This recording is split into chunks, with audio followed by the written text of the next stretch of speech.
নমস্কার বন্ধুরা, গল্পকুটিরে আপনাদের সকলকে স্বাগত। আমাদের আজকের গল্পের নাম কাশী কবিরাজের গল্প। গল্পটি রচনা করেছেন বিভূতিভূষণ বন্দ্যোপাধ্যায়। আচ্ছা, মৃত্যু কি সত্যিই আমাদেরকে সমস্ত মায়ার বন্ধন থেকে ছিন্ন করে দেয়, নাকি কোনো কোনো মায়ার বন্ধন মৃত্যুর পরেও রয়ে যায়? আমাদের আজকের গল্পটিও ঠিক তেমনই এক ভালোবাসার আর মায়ার গল্প। মৃত্যুর পরেও কেবল মায়ার টানেও কি কেউ ফিরে আসবে? শুনতে থাকুন আমাদের আজকের নিবেদন, কাশী কবিরাজের গল্প।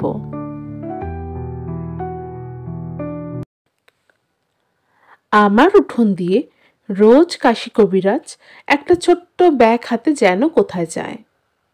জিজ্ঞেস করলেই বলে, এই যাচ্ছি সনকপুরে রুগী দেখতে ভায়া। একদিন বলে, নৈহাটি যাচ্ছি রুগী দেখতে, সেখান থেকে শ্যামনগর যাব। আমি তাকে জিজ্ঞাসা করি, সেখানেও আপনার রুগী আছে বুঝি? কাশী কবিরাজ হেসে বলেন, সব জায়গায়। কলকাতায় মাসে 2 বার যেতে হয়। আমার হাসি পেয়ে যায়। কাশী কবিরাজ আমাদের গ্রামে বছরখানেক আগে পাকিস্তান থেকে এসে বাসা করেছে। জঙ্গলের মধ্যে একখানা দোচালা ঘর, আম গাছের ডালপালায় ঢাকা। দিনে সূর্যের আলো তাতে প্রবেশ করে না। ছেঁড়া কাপড় পরে কাশী কবিরাজের বউকে ধান সেদ্ধ করতে দেখেছি। এতই যদি পসার, তবে এমন অবস্থা কেন? একদিন আষাঢ় মাসের মাঝামাঝি আকাশে ঘন মেঘ এসে জমল। বৃষ্টি আসে আসে। কাশী কবিরাজ দেখি আমার উঠোন দিয়ে হনহন করে চলেছে ব্যাগ হাতে। আমি তাকে ডেকে বললাম, ও কবিরাজ মশাই, শুনুন, কোথায় চললেন? বৃষ্টি আসছে যে। কাশী কবিরাজ আমার চণ্ডী মণ্ডপে এসে বসল। তিনি বললেন, এই একটু রানাঘাট যেতাম এই ট্রেনে, রুগী আছে। আমি জিজ্ঞাসা করলাম, তা আপনার এখনকার রুগীটিকে? কাশী কবিরাজ বললেন, এই একজন মাদ্রাজি, পা ফুলে বিরাট হয়েছে। সব ডাক্তারই তাকে জবাব দিয়ে দিয়েছে। তা 3 বার এক্সরে করতে গিয়েছিল। তা আমি বলেছি, ওসব এক্সরে আমার সঙ্গে লাগবে না, আমার মুখই হলো এক্সরে। আমার হাসি পেল। নিজেই যদি অত গুণ, তবে দোচালার বাস করো কেন জঙ্গলের মধ্যে? লম্বা লম্বা কথা বললেই কি লোকে তোমাকে বড় কবিরাজ ভাববে? তা আমি কবিরাজ মশাইকে বললাম, তা একটু চা খান দাদা। কবিরাজ মশাইও রাজি হলেন। আমি তাকে বললাম, তাহলে আপনার পয়সার বেশ ভালোই বেড়েছে। কবিরাজ মশাই বললেন, বাড়বে কি ভায়া, বরাবর আছে।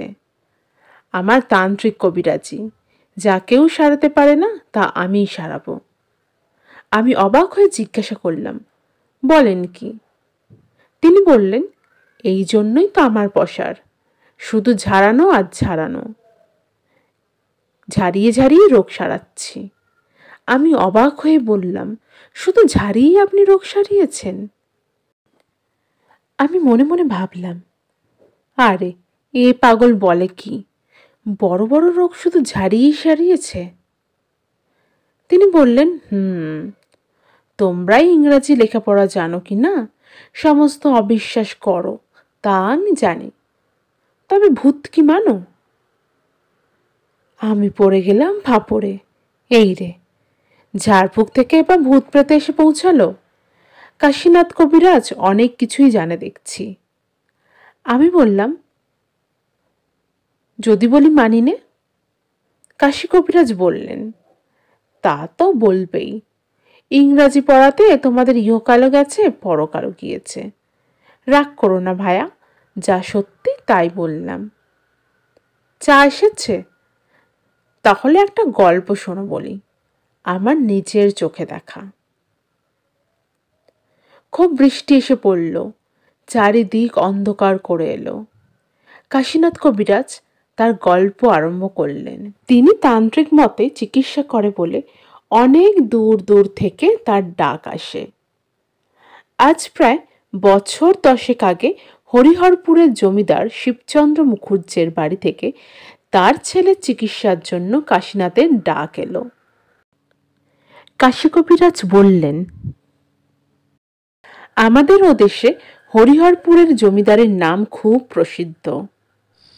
আমি সেখানে সন্ধ্যের কিছু আগে গিয়ে পৌঁছালাম। তা ওদের বাড়ি দেখে অবাক হয়ে গেলাম। সেকালে নামকরা জমিদার, মস্ত বড় দেউড়ি, 2-3 মহল বাড়ি। দেউড়ির পাশে বৈঠকখানা ঘর, তার পাশে একটা বড় বারান্দা, ওই দিকে ঠাকুর দালান, বাইরে রাসমঞ্চ, দোলমঞ্চ।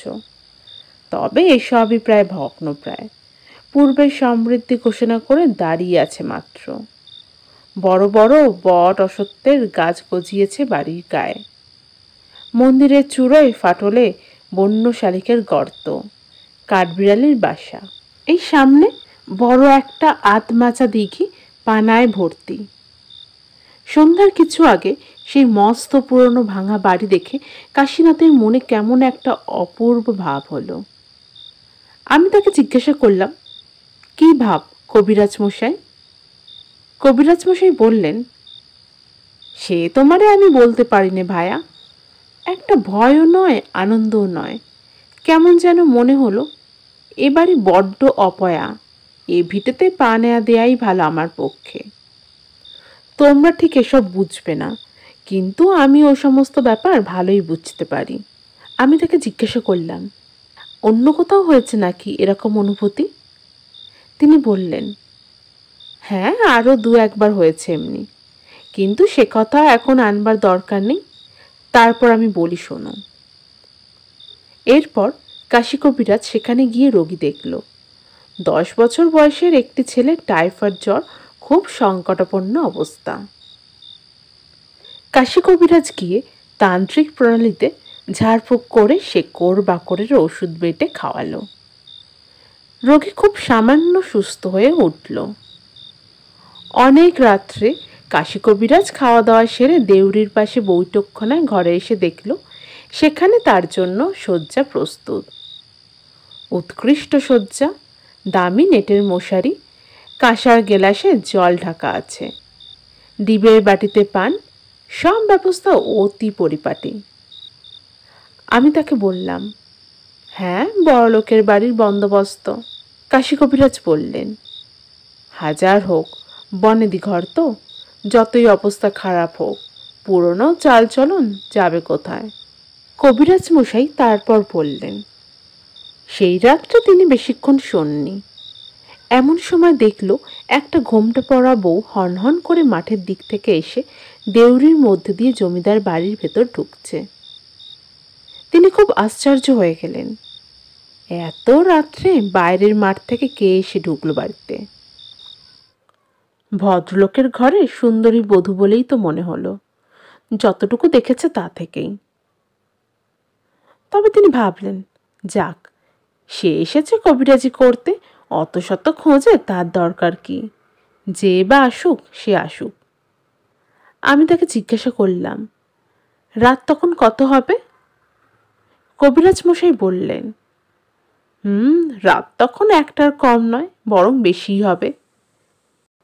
আমি তাকে জিজ্ঞাসা করলাম, তা বউটি যেদিক থেকে এলো সেদিকে কোনো লোকালয় নেই? কবিরাজ মশাই বললেন, ফাঁকা মাঠ অনেকখানি পর্যন্ত, তারপর কোদালে নদী। কোদালের নদীতে গরমকালে জল থাকে না, হেঁটে পার হওয়া যায়। তার ওপারে বলরামপুর গ্রাম। আমি তাকে জিজ্ঞাসা করলাম, আপনি কি করে বুঝলেন যে ভদ্রবংশের মেয়ে? কবিরাজ মশাই বললেন, তার হাত পায়ে যতটুকু খোলা ধপধপে ফর্সা। আজ জ্যোৎস্না রাত, আমি দিব্যি টের পাচ্ছি। মুখখানা অবশ্যই ঘোমটায় ঢাকা ছিল। আমি আবার জিজ্ঞাসা করলাম, তা তিনি বাড়ির মধ্যে ঢুকে যাবার সময় অন্য কোনো লোক সেখানে ছিল না? তিনি বললেন, না। তিনি আপনাকে টের পেয়েছিলেন? কবিরাজ মশাই বললেন, বধূটি কোনো দিকে না চেয়ে হনহন করে বাড়ির মধ্যেই ঢুকে গেল। কাশী কবিরাজ নির্বিবাদী ভালো লোক। সে জলের গেলাস তুলে খানিকটা জল খেয়ে মশারি খাটিয়ে আবার শুয়ে পড়ল। কিন্তু নানান চিন্তায় ঘুম আর আসে না। বিছানায় শুয়ে এপাশ ওপাশ করতে লাগলো। লোকে বাড়িতে চিকিৎসার জন্য ডাকে, ঘুমের জন্য নয়। কাশী কবিরাজ অভিজ্ঞ লোক, দায়িত্ববোধ তার যথেষ্ট। সে অবস্থায় তার চোখে ঘুম আসে কি করে? মিনিট খানেক পরে কাশী কবিরাজ হঠাৎ দেখল সেই বউটি তার পাশের দেউড়ি দিয়ে আবার বার হয়ে যাচ্ছে। কবিরাজ মশাই তড়াক করে বিছানা ছেড়ে উঠে পড়লেন। তিনি দেখলেন বউটি ক্রমে দূর মাঠের দিকে চলে যাচ্ছে। জ্যোৎস্নায় তার সাদা কাপড় দূর থেকেও স্পষ্ট দেখা যাচ্ছে। আমি অবাক হয়ে জিজ্ঞাসা করলাম, অত রাত্রে মাঠের দিকে গেল একা? কবিরাজ মশাই বললেন, একদম একা, আর অত রাত। আমি তাকে জিজ্ঞাসা করলাম, তা কবিরাজ মশাই আপনি তখন কি ভাবলেন? তিনি বললেন, আমি আর কি ভাববো মশাই, একেবারে অবাক। এত গভীর রাত্রে একটি সুন্দরী মেয়ে এমনভাবে যে নির্জন মাঠের দিকে চলে যেতে পারে তা আমি কখনো দেখিও নি আর ভাবিও নি। তিনি যখন এইসবই ভাবছেন তখন হঠাৎ বাড়ির ভেতর থেকে একজন ছুটে এসে বলল, শিগগির আসুন কবিরাজ মশাই, রোগী যেন কেমন করছে। কাশী কবিরাজ গিয়ে দেখেন রোগীর অবস্থা সত্যিই খারাপ, কিন্তু হঠাৎ এত খারাপ হওয়ার কথা তো নয়। যাই হোক, তখনকার মতন ব্যবস্থা করতে হলো। অনেকক্ষণ খাটুনির পরে রোগী খানিকটা সামলে উঠল। এই ভোর রাতের দিকে এসে আবার তিনি শুয়ে পড়লেন দেউড়ির সেই ঘরে। পরের দিনমান রোগীর অবস্থা ক্রমশ ভালোর দিকেই চলল। জমিদার বাবুর মন বেশ ভালো। প্রথম দিন বড়ই যেন মুষড়ে পড়েছিলেন। এমনকি কবিরাজের সঙ্গে বসে দুপুরের পর খানিকক্ষণ পাশাও খেললেন। কবিরাজ মশাইকে তাদের বড় পুকুরে মাছ ধরতে যাবার আমন্ত্রণও জানালেন। খাওয়ার ব্যবস্থা দুপুরে বেশ ভালোই হলো। মাছের মুড়ো, দই, দুধ, সন্দেশ ইত্যাদি। কবিরাজও খুব খুশি, জমিদার বাবুও বেশ প্রফুল্ল। সেই রাত্রে একটা আশ্চর্য ঘটনা ঘটল। এমন ধরনের ব্যাপার কাশী কবিরাজ কখনো কল্পনাও করতে পারেননি। রোগীর অবস্থা ভালো থাকার দরুন সেদিন আর বেশি খাটুনি ছিল না ওর। সকাল সকাল খেয়ে দিয়ে শয্যা আশ্রয় করল, কিন্তু ঘুম আসতে দেরি হতে লাগলো। শুনতে পেলেন কোথাকার ঘড়িতে 1টার ঘন্টা বেজে গেল ঢং করে। ঠিক সেই সময় কাশী কবিরাজ দেখলেন সেই ঘোমটা পরা বউটি দেউড়ি দিয়ে ঢুকে যাচ্ছে ভেতরের দিকে। বলতে কি কবিরাজ মশাই ভীষণই অবাক হলেন। কি সাহস বউটার! এত রাতে মাঠের মধ্যে দিয়ে চলে আসতে ভয় করে না এর? মিনিট 15 কেটে গেল, কি 20 মিনিট। তারপর কাশী কবিরাজকে আশ্চর্য স্তম্ভিত করে দিয়ে সেই বউটি ওর ঘরে এসে ঢুকল। আমি অবাক হয়ে জিজ্ঞাসা করলাম, আপনার ঘরে? কবিরাজ মশাই বললেন, হ্যাঁ, এক্কেবারে আমার সামনে। আমি জিজ্ঞাসা করলাম, তা ঘরে আলো ছিল? কবিরাজ মশাই বললেন, বাড়িতে রোগী থাকার দরুন আমার ঘরে সারা রাতে একটা হারিকেন জ্বলে। ঘরে ঢুকে মেয়েটি মুখের ঘোমটা অনেকখানি তুলে কবিরাজের দিকে চাইল। বেশ সুন্দরী মহিলা, দেখলে সম্ভ্রমের উদ্রেক হয়, এমনই তার চেহারা। কাশী কবিরাজকে বধূটি বলল, তুমি এখানে থেকো না, চলে যাও এখান থেকে।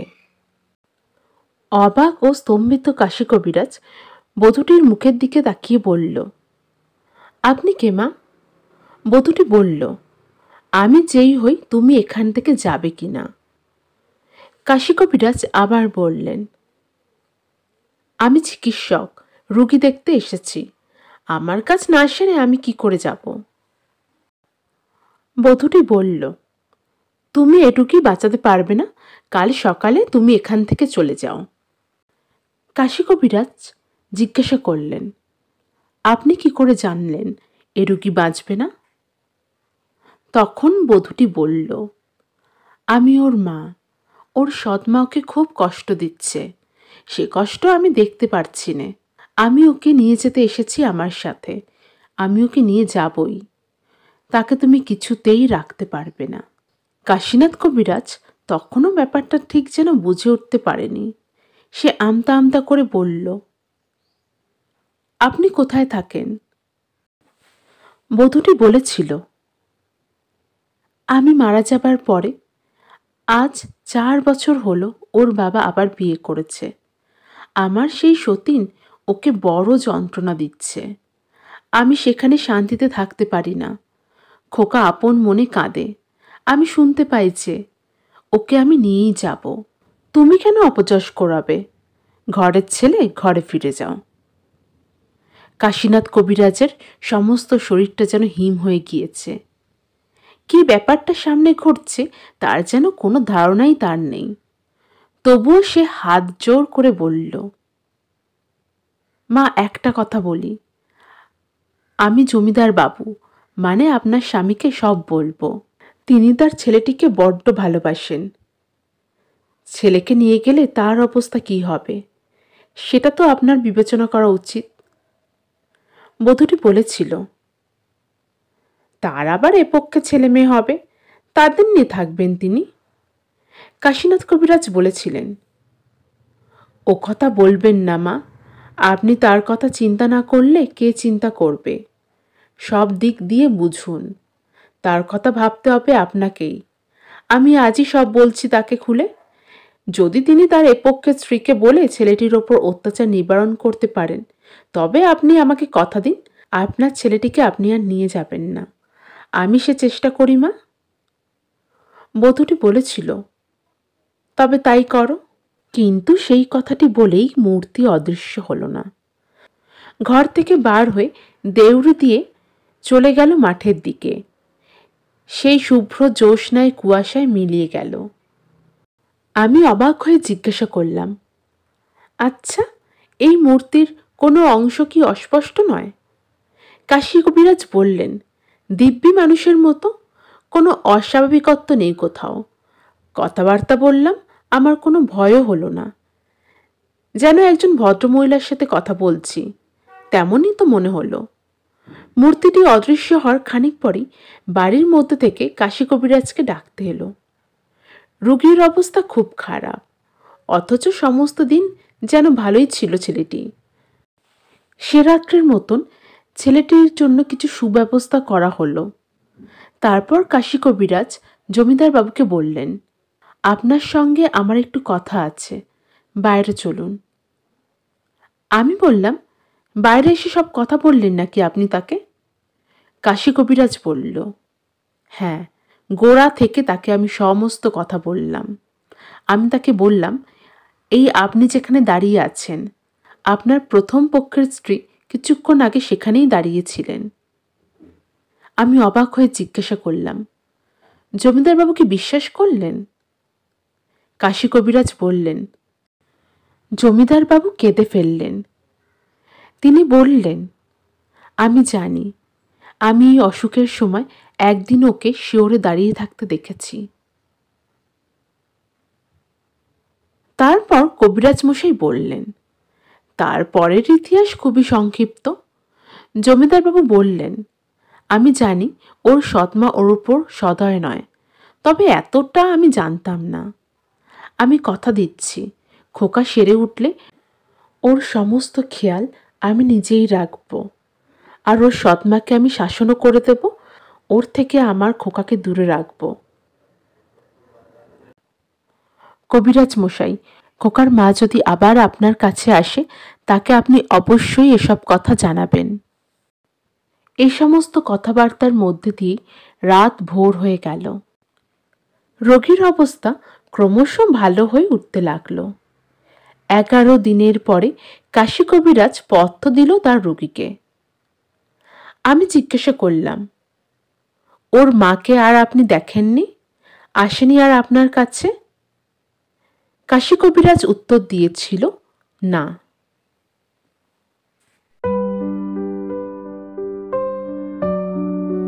আমাদের আজকের গল্প, কাশী কবিরাজের গল্প, এখানেই সমাপ্ত হলো। নমস্কার।